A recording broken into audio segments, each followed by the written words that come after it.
এখন থেকে আপনি কিন্তু ঘরে বসে পৃথিবীর যে কোনো দেশের যে কোনো জায়গা দেখতে পারবেন, যেমন ঘর বাড়ি রাস্তাঘাট কোথায় কি আছে সব কিছু কিন্তু দেখে নিতে পারবেন আপনার হাতে থাকা স্মার্টফোন দিয়ে, একদম লাইভ। তো কিভাবে দেখবেন চলুন সেই প্রসেসটি দেখিয়ে দিচ্ছি। ওকে, তো প্রথমে চলে আসবেন আপনার ফোনের প্লে স্টোরে আসে এখানে সার্চ বক্স পাবেন, সার্চ বক্সে লিখবেন গুগল আর্থ লিখে। গুগল আর্থ লিখে সার্চ দিলে এরকম একটি অ্যাপস পেয়ে যাবেন। অ্যাপসটি ইনস্টল করে এখান থেকে ওপেনে ক্লিক করে দিবেন। ক্লিক করে দিলে এখানে প্রথমে দেখবেন যে হচ্ছে একটি সার্চের অপশান। আপনি হচ্ছে কোন জায়গাটি দেখবেন সেই জায়গাটি এখানে লিখে দিবেন।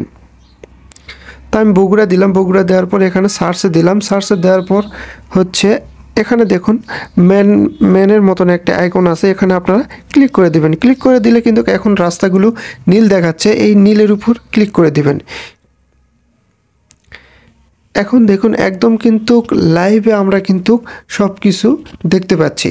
এভাবে কিন্তু আপনারা হচ্ছে 360 ডিগ্রি ভাবে অ্যাঙ্গেল করে ঘোরাতে পারবেন, মানে চারিদিকে দেখতে পারবেন কোথায় কি আছে। আবার মনে করেন এখানে হচ্ছে এই আইকনে ক্লিক করলে সামনের দিকে যেতে পারবেন যে সামনে কি আছে। হুবহু কিন্তু আপনি ঘরে বসেই লাইভ দেখতে পারবেন যে কোনো জায়গা।